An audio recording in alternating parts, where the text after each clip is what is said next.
Men and women have different needs, their basic needs, but the mega need of women is security. And the mega need of men is respect, okay? It's not saying that women don't need respect and men don't need security, but the mega need of women is security, and you're not going to succeed financially until the wife feels secure.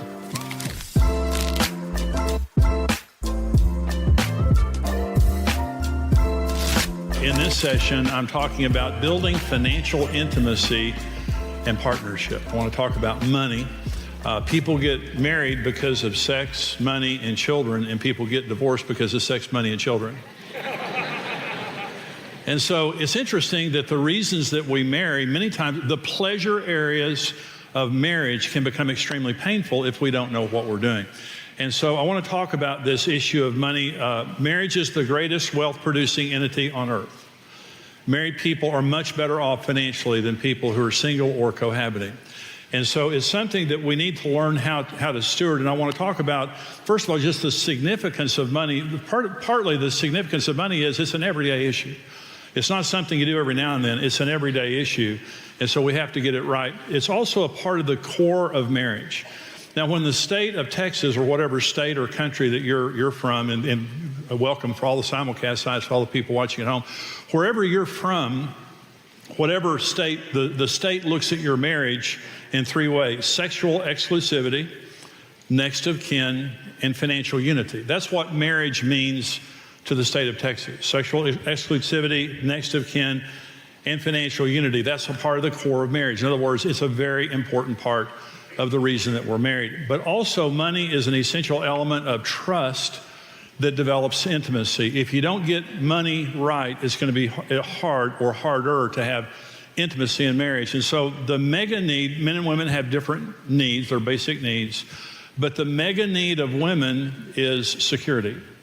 And the mega need of men is respect, okay? It's not saying that women don't need respect and men don't need security, but the mega need of women is security, and you're not going to succeed financially until the wife feels secure. That's the big goal. And you're not going to succeed until the husband feels respected. If the woman feels insecure, the man feels disrespected, you're not going to succeed at what you're trying to accomplish. So let me talk about 4 steps to financial intimacy and partnership. How do you succeed at having this? And by the way, this was an issue in our marriage that we couldn't talk about.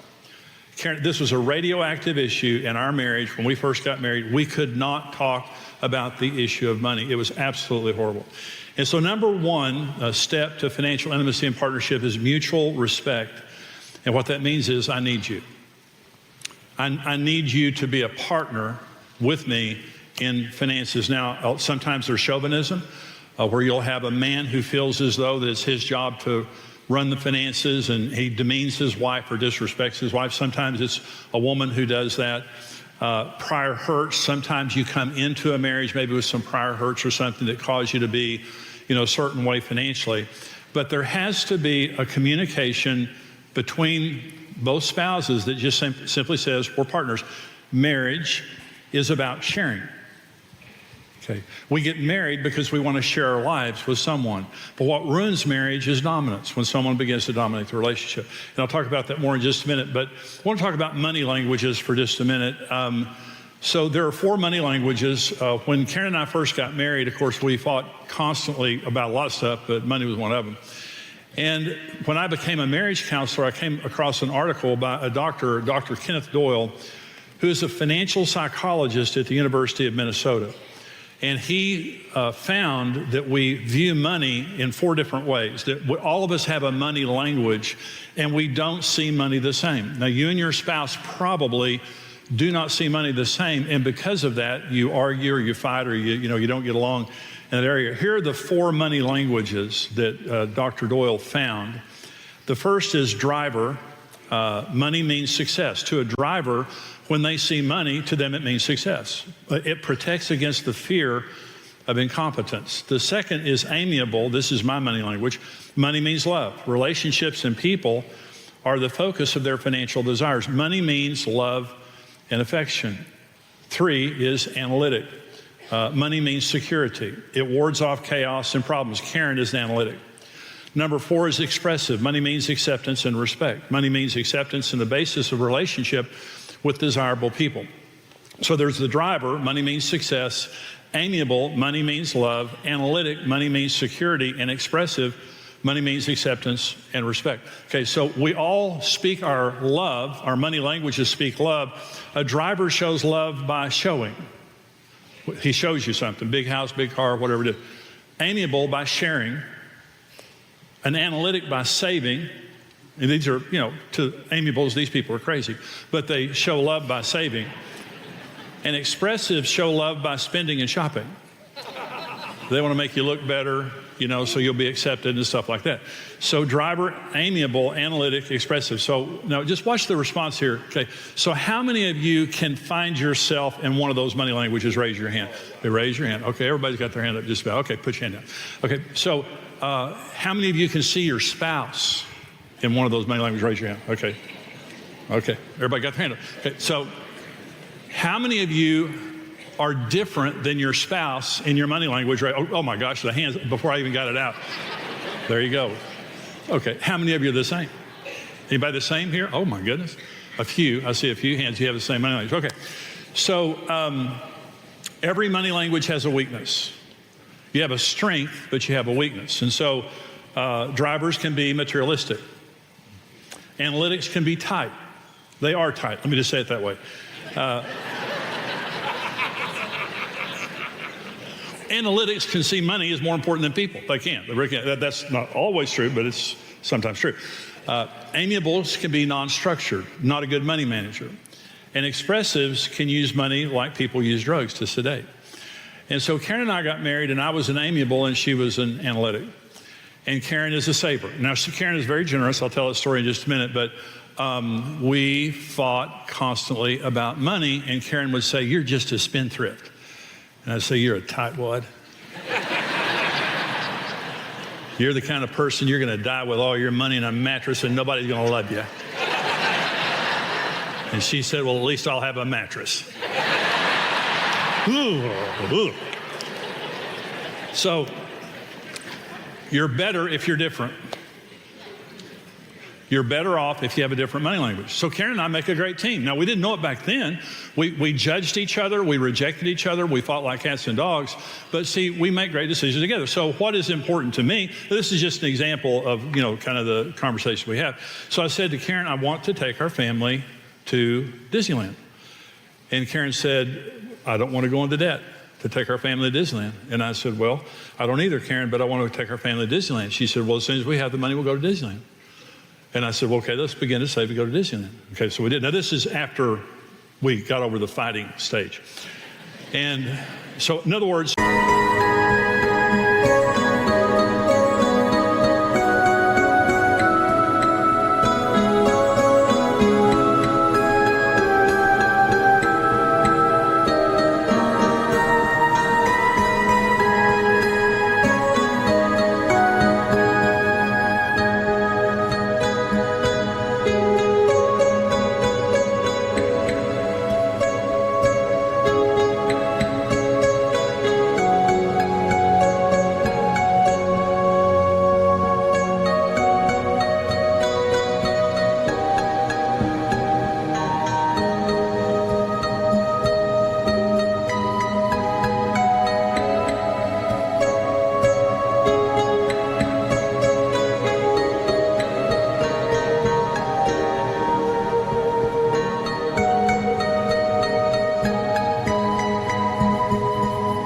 she didn't want to go into debt to go on vacation. Okay, I would have put it on a credit card. Okay, so we made a decision to save until we could. So we go to Disneyland, and I always get emotional when I tell this story. I've got the little picture at home, but we go to Disneyland, and so our granddaughters all go into the Bippity Boppity Boutique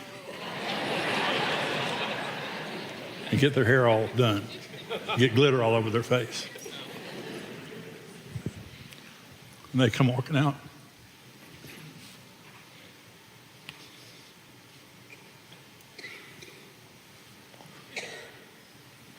That's what money means to me. But we didn't go into debt. So Karen was happy. Well, that's the good thing about it. So I need Karen Evans in my life. And she irritated me to death for years. But I didn't see, you're wired to see money a certain way, and you can't shame each other out of it. What's wrong with you? It's nothing wrong with you. It's just the way you see money. But you have a weakness and a strength, and that's why you need each other. If you have the same money language, sometimes you need to have somebody from the outside to help speak into your finances. But mutual respect is very important. Number 2, shared control. No one dominates the money. Okay, you make all your decisions together. And here's how to know when someone's controlling the finances. Significant financial decisions are made without agreement or even discussion. When I first started counseling, I had a couple. I think it was her uncle died, left her $30,000. And the husband took control of it, bought himself a new pickup and a bunch of stuff he needed, put the rest in savings. She wanted to buy a sofa and some curtains, and he said, we don't have the money. That's sisterhood, man, I'm telling you right now. So we don't make significant financial decisions without each other. Marriage is about sharing. It doesn't matter who earns the money. It belongs to both of us. Doesn't matter. I'm the breadwinner in our family. And we never talk about control of the finances because we share the control.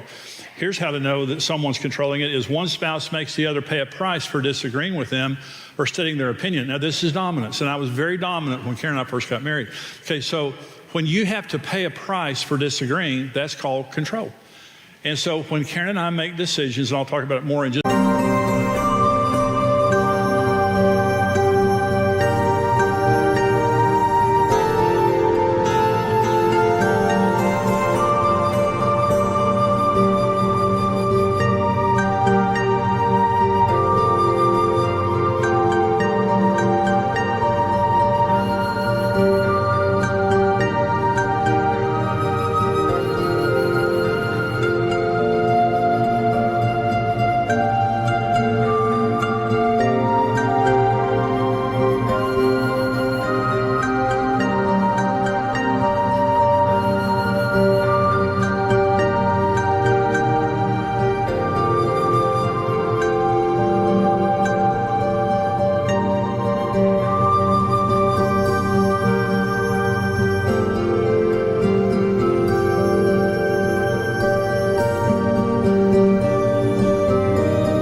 when we make decisions together, we never punish each other. If Karen disagrees with me, if I say I want to do this and she says no, it's great. You know, I'm not going to. It's not worth paying the price for going alone without your spouse. It violates the unity, the intimacy of the relationship. One other thing, one spouse is uninformed about significant areas of the finances. Withholding information is a form of control. I'm just not going to tell you what's going on. I have a friend, and this is a wonderful couple, have a wonderful marriage, and I have a friend that he has a business that he started in his garage that 30 years later sold for hundreds of millions of dollars. And while he was building this business, his wife never knew anything about the finances. She was raising kids, she was busy, but she would ask him questions, you know, well, what about this and this? Well, it kind of irritated him because he was thinking, I've got a massive business that I'm building here. She doesn't know what's going on. And she can't possibly understand, so he just didn't answer her questions. Well, one day she got mad enough that he came to see me. And he said, hey, Jimmy, my wife is constantly wanting to know about the finances, and I just don't think she can understand it. And I said, well, she's the co-owner of it, isn't she? And he said, what? I said, you didn't build that business. You both built that business. She was at home raising your children and taking care of your home and supporting you while you were building that business. And I said, here's what you need to do. You need to have a meeting with her every week where you sit down with her and you tell her, I'll answer any question. You can have any information you want about our finances. And he just kind of stared at me and I said, do it. So he about 6 months later, we were talking, and this is a guy that I know real well. And he said, hey, I need to tell you something. I said, what? And he said, you know, you told me to do that deal with my wife and have that meeting with her every week. He said, that has completely changed our marriage. He said, first of all, I didn't realize how much it was affecting her, that she didn't know anything. He said, but the other thing is, she is so smart. He said, I'm shocked. You know, really? He just thought she's a little housewife raising kids and all that stuff. I'm shocked at how smart she is. But here's the point. No one should be more intelligent in the relationship financially than the other one. And if one person is more intelligent, it's their responsibility to bring the other person up, not to demean them, not to put them down, and not to use the information against them. And so to every man here, when you die, your wife should know everything about the finances, having been a partner through the entire process.